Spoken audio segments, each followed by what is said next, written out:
اور اب خبریں تفصیل سے۔ این آئی اے نے کشمیر کے سری نگر بڈگام میں حزب المجاہدین کے سربراہ سید صلاح الدین کے بیٹے کی جائیداد ضبط کر لی۔ یو اے پی اے کے تحت صلاح الدین کے بیٹے سید احمد شکیل کی جائیداد کو قبضے میں لے لیا گیا ہے۔ اس سلسلے میں این آئی اے نے ایک نوٹس جاری کیا ہے جس میں لکھا ہے کہ نئی دہلی کی خصوصی این آئی اے کورٹ کے حکم پر you a P a act کی ذیلی دفعہ 33(1) کے تحت سید یوسف شاہ عرف سید صلاح الدین کے بیٹے سید احمد شکیل کی ریونیو اسٹیٹ نرسنگ گڑھ محلہ رام باغ میں واقع جائیداد کو ضبط کیا گیا ہے۔ نوٹس کے مطابق Syed Ahmed Shakeel N I A case کا ایک ملزم ہے۔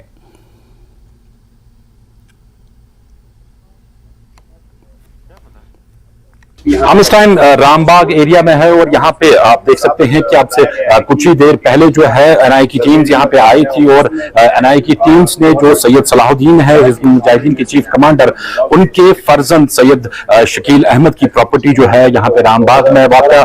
اس کو سیل کر دیا گیا ہے، اس کو اٹیچ کر دیا گیا ہے۔ یہاں پہ این آئی کی ٹیمز جو آئی تھی ان کے ساتھ پولیس اور سی آر پی ایف کی ٹیم ساتھ میں تھی اور یہاں پہ یہ نوٹس اٹیچمنٹ بورڈ جو ہے وہ انہوں نے لگایا اور ساتھ میں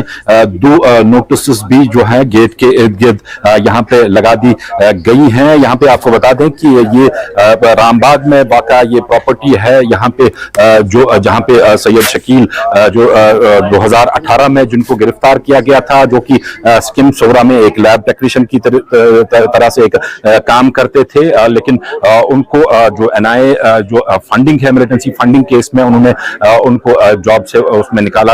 دیا گیا تھا اور ساتھ میں ہی اسی 2018 میں ہی ان کو گرفتار کر دیا گیا تھا۔ یہ بات یہاں بتانا ضروری ہوگا کہ جو یہ کارروائیاں ہیں یہ جہاں ایک طرف سیکورٹی ایجنسیز جو ہیں وہ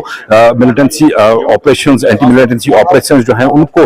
زوروں سے چلا رہی ہے، اور دوسری اور جو سیکورٹی ایجنسیز ہیں، چاہے اس میں این آئی اے کی بات کریں یا پھر ای ڈی کی بات کریں یا ایس آئی اے کی بات کریں یا ایس آئی یو کی بات کریں، یہ ساری ایجنسیز جو ہیں یہ اسی مشن پہ لگی ہیں کہ جو نیٹ ورک یہاں پہ تھا، جو ملیٹنسی فنڈنگ کا نیٹ ورک یہاں پہ چلتا تھا،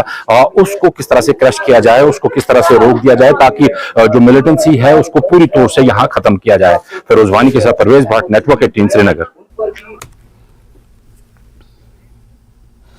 ایل جی جموں